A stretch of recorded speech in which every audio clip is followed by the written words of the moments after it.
Good morning, dear students. Welcome back to the second lecture of machine learning. In this lecture, we are going to discuss different types of learning. Before that, let's recall the machine learning concepts. Most of the time, you must have heard that this is the age of big data, and this is because of the computing devices that we are using in our day-to-day life. Even when you walk, the smartwatch that you are wearing is recording your health status. When you buy a product or rent a movie online, your preferences are getting analyzed by different companies, and these data science companies are using this big data to predict the customer behavior.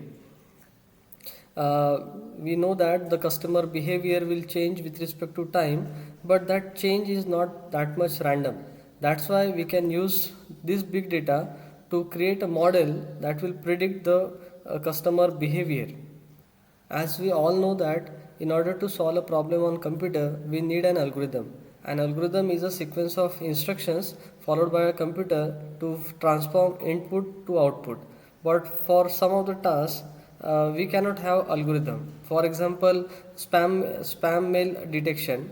You cannot tell whether given mail is spam mail or normal mail just by just following some set of instructions.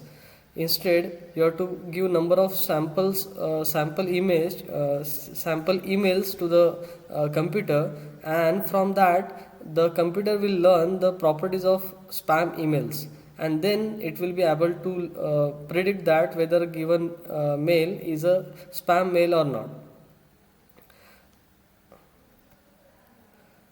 So this is how we use this big data to find a certain pattern or trend or regularities between the data, and we create a model out of that. When you apply machine learning methods on such large databases, that process is known as the data mining process. Now let us see the definition of machine learning. It is from Tom Mitchell book. It says a computer program is said to learn from experience E with respect to some class T and performance measure P if its performance at task in T as measured by P improves with experience E. So basically, computer said to learn if it improves with an experience. Second definition is taken from Joel Gruz's book. It says machine learning refers to creating and using models that are learned from data. Okay, so the main driver in machine learning is your data. Okay, so we use the data, we find out the regularities in that data, and we create a model for the future prediction.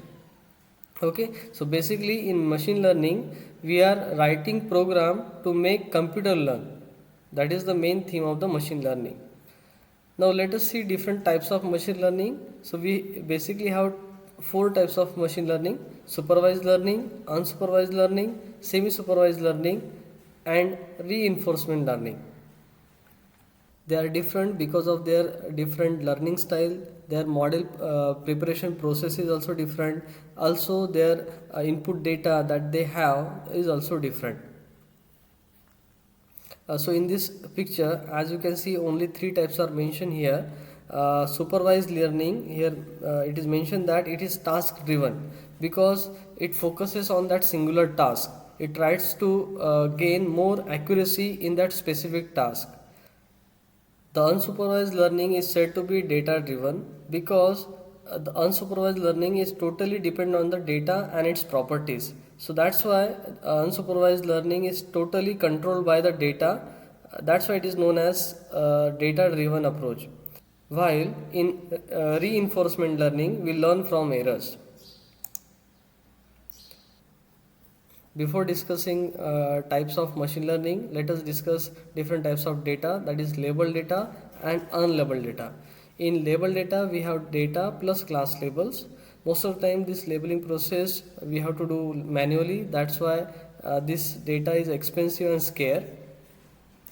This graph is showing the different types of cars. So we are representing a car with two features, that is price and engine power. The cars represented by plus symbols are the family cars, which has the right balance of price and engine power, and minus are the other cars. Okay, so if we want to represent any car, so we can represent with this two size vector, that is x vector. X1 will be price and x2 is our engine power, and the y is the class label. 1 is representing family car and 0 is representing other car, and we suppose we have n such cars. Okay, that will be our training set represented by x and yi. Okay, so here we have a data plus its associated class label, but in unlabeled data we have data only. That's why it is cheap and abundant. Okay, so if we have m samples, so this will be represented, the training set will be represented by this set. First type of machine learning is supervised learning. It is the most popular paradigm of machine learning. Here objective is to learn mapping from input to the output. Here we have labeled data, that's why means we have training data plus class label. Training process continues until the model achieves a desired level of accuracy on the training data. So here we feed the example one by one. Okay, if it correctly correctly predict that example, so we will provide a reward. Otherwise that system will learn from the errors. Okay, so over the time the system will accurately learn to approximate exact nature of relationship between the data. Supervised learning is very task oriented as discussed. The example problems are classification and regression.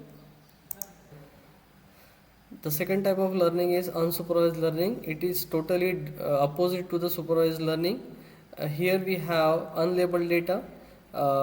Here there is no such supervisor, so we just provide a raw data to the computer, and our aim is to find regularities in the data, regularities in the input data. Okay, so we try to find out the basic structure in the data. Example problems are clustering, dimensionality reduction, association rule learning. As you can see in this example, we are just providing a raw data to a computer, and computer will find different pattern in that data, and will find the cluster in that data. Okay. Next type of machine learning is semi-supervised learning. Here we have a small amount of labeled data with large amount of unlabeled data during training. So we will have two data set, two training data set, x1 and x2. X1 will be our labeled data set with n samples, and x2 with m samples, where m will be very much larger than n. Now consider this example. In top panel you can see only two training samples are given. The white circle represent positive example, black circle represent negative example, and after seeing these two training example, we may adopt this vertical decision boundary.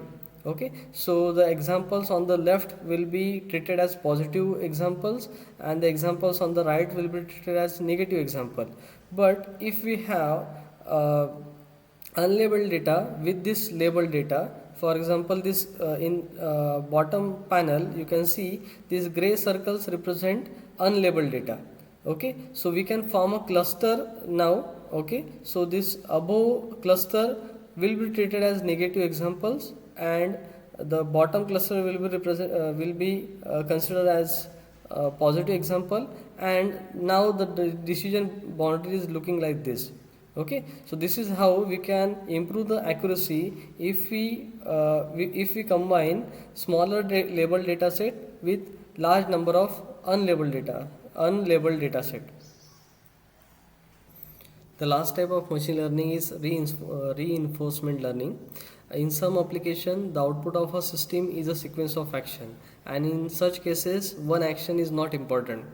The action is good if it is a part of good policy.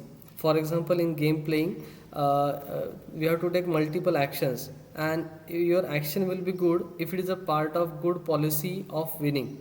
Okay, so reinforcement learning is like a learning from mistakes. So here our agent will learn by interacting with its environment. Okay, and if it takes a good action that will solve the problem, you will get a reward for that action. Okay, otherwise if that action is not helping, then you will receive a punishment for that action. Okay, so this is how reinforcement learn. So it is like learning from mistakes. Finally, we will discuss difference between supervised learning and unsupervised learning. Please note it down and keep a habit of writing notes during the lecture. In supervised learning, we will have labeled data, and in unsupervised learning, we have unlabeled data. Computational complexity is complex in case of supervised learning, and it is less complex in case of unsupervised learning, because in unsupervised learning it is totally left to the algorithm to learn a pattern from the data. Okay, that's why it is as compared to the supervised learning, it is less complex.